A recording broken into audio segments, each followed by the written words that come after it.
నాగర్ కర్నూలు జిల్లాలో గత 2 రోజులుగా కురుస్తున్న వర్షాలకు వాగులు వంకలు పొంగి పొర్లుతున్నాయి. కోడేరు పెద్ద కొత్తపల్లి మధ్య రాకపోకలు స్తంభించాయి.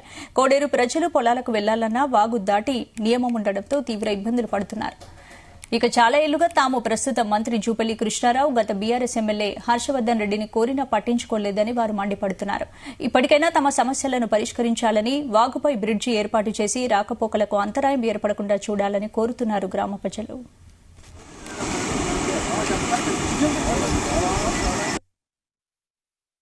ఇక్కడ ప్రవహిస్తున్నటువంటి వాగు పసుపులా కోడేరు మధ్యలో ఉన్నది. నాగర్ కర్నూలు పోవాలన్నా, ఎక్కడ పోవాలన్నా ఈ వాగు దాటిపోవాల్సి వస్తూ ఉంది. ఈ వాగు గత 3 రోజుల నుంచి అక్కడ ఇక్కడ పోకడలు అనేవి లేవు. ఎమర్జెన్సీ సందర్భంలో అంబులెన్సులు కానీ లేదంటే ఇతర ఏ ఎమర్జెన్సీ ఉన్నా కానీ రోడ్డు ఈ వాగు దాటనిచ్చే పరిస్థితి లేదు. గతంలో ఉన్నటువంటి ప్రజాప్రతినిధులు ఇప్పుడు కూడా అదే ప్రజాప్రతినిధులు ఉన్నారు.